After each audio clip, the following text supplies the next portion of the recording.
My name is Jake. I'm 21, and for the past 2 years, my girlfriend Stacy, who's 20, lived with me and my family.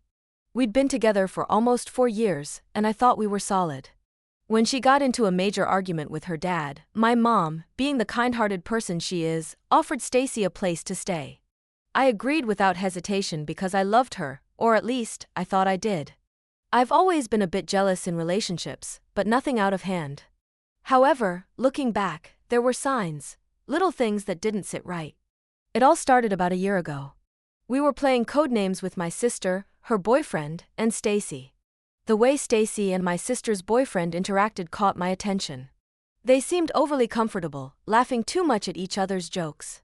At first, I brushed it off, but it nagged at me. When I brought it up with Stacy later, she dismissed it as nothing.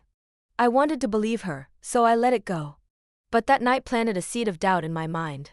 With my busy schedule, school and working late hours as a cook, I wasn't home much. Stacy, on the other hand, was often home with my sister's boyfriend, whose construction job kept him around during his off weeks. Over time, small changes in their behavior raised my suspicions again. Stacy started avoiding eye contact with him, their conversations became stilted, and the once easy dynamic shifted. When I confronted her, she said she was acting distant to avoid upsetting me. I felt bad for doubting her and promised to drop it for good. I kept that promise, until I couldn't anymore. 6 days ago, everything changed. I was lying on the couch in the living room, scrolling through my phone.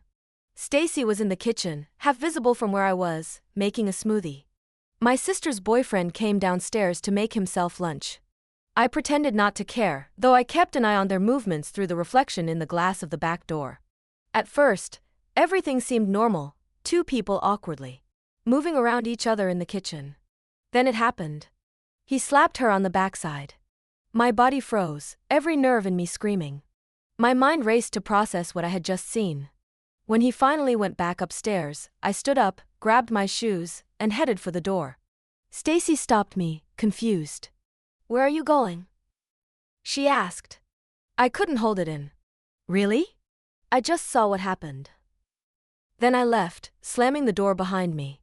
She chased after me, yelling, trying to defend herself. She accused me of imagining things, saying I only thought I saw something because I was paranoid. Her denial turned into threats. She'd leave me, move out, drop out of school, and ruin her life. I gave in. I apologized, begged her to stay, and promised to never bring it up again. Deep down, though, I knew what I saw. That night, I ordered a hidden camera from Amazon. It was small, discreet, and perfect for what I needed. 2 days later, I set it up in the living room, near the corner of the curtains, where it could catch everything in the kitchen and living room. The first day, I checked the footage, nothing. I felt paranoid and foolish but cleared the space and put the chip back in.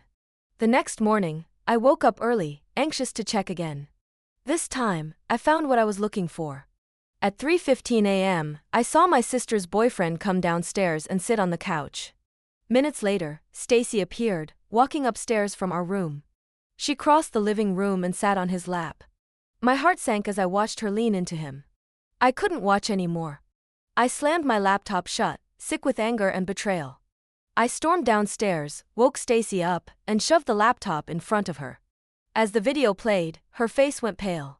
She slammed it shut, unable to speak. Finally, I broke the silence. "You're the most conniving, disgusting sociopath I've ever met. Pack your stuff and get out. If you don't, I'll send this to everyone you know." My voice was cold and final. She broke down into a pathetic, teary apology, begging me to understand, but I didn't care. Stacy called her dad, who came to pick her up that morning. Her things are still here, but she's gone. My sister's boyfriend didn't escape either. Once my parents found out, he was kicked out too. Now he's living somewhere else, and honestly, Stacy might even move in with him. I don't care anymore. Even though Stacy and my sister's boyfriend were out of the house, the fallout from what happened was far from over. The betrayal felt like a deep cut that wouldn't stop bleeding. I replayed the moments in my head, the times I had ignored my gut, the arguments where I apologized when I wasn't wrong, and the hours spent convincing myself I was imagining things. It all pointed back to that night in the kitchen and the video evidence that sealed the truth. I couldn't escape the anger and humiliation. The house felt emptier without Stacy. Her belongings were still scattered around, reminders of the life we had built together, or what I thought we had built. I didn't know what to do with her things. Throwing them out seemed satisfying but cruel. Giving them back felt like doing her a favor she didn't deserve. I left them untouched, unable to decide. Then there was my sister. She was devastated when she found out what her boyfriend had done. She called him every name under the sun, but her anger was directed inward too. She apologized to me over and over, though none of this was her fault. My family was shaken. My mom couldn't believe what had happened under her roof, and my dad barely spoke for days. They were heartbroken, not just for me, but for the damage done to our family as a whole. I tried to distract myself with work and school, but the betrayal weighed on me. Nights were the worst. I'd lie in bed, staring at the ceiling, consumed by thoughts of Stacy. I hated that I missed her, that I wanted to talk to her, even after everything she had done. I hated myself for still caring about someone who clearly didn't care about me. One night, curiosity got the better of me, and I looked her up on social media. That's when I saw it. Stacy had moved in with my sister's ex-boyfriend. They were both smiling in a photo, sitting in what looked like his new apartment. The caption was something infuriatingly simple, like fresh start, with a heart emoji. It made me sick. The audacity of it all, the ease with which they moved on after shattering so many lives. I blocked her. I blocked both of them. I wanted no more windows into their lives.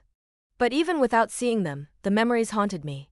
I couldn't stop wondering if Stacy ever regretted what she did, if she ever thought about the damage she caused. Probably not. People like her move through life taking what they want and leaving destruction in their wake. I knew I couldn't let this consume me forever. My anger, my sadness, and my humiliation, it was all valid, but it couldn't be my whole life. I had to find a way to rebuild, even if I didn't know where to start. In the end, I've come to terms with the fact that some people don't deserve your love, no matter how much you give. Stacy's betrayal taught me that trust is fragile and that ignoring red flags only leads to more pain. It's been hard letting go of the plans I had for our future, but I realize now that I was holding on to an illusion. The girl I thought I knew didn't exist. Life hasn't been easy since she left. Every time I see her belongings in the house, I'm reminded of what happened. But I'm learning to focus on myself, to use this as a chance to grow stronger. I've started therapy, taken on new hobbies, and thrown myself into school and work. It's not an overnight fix, but each small step is part of moving forward. As for Stacy and my sister's ex, I don't care what happens to them anymore. Whether their relationship lasts or burns out doesn't matter to me. What matters is that I don't let their betrayal define me. They're out of my life, and I intend to keep it that way. If you're in a similar situation, remember this: betrayal says more about them than it ever will about you. Let go of the anger when you're ready, but don't rush the process. Healing takes time, and it's okay to feel lost for a while. Just don't lose yourself completely. If you enjoyed this story or found it relatable, subscribe to my YouTube channel for more. Let's navigate life's challenges together.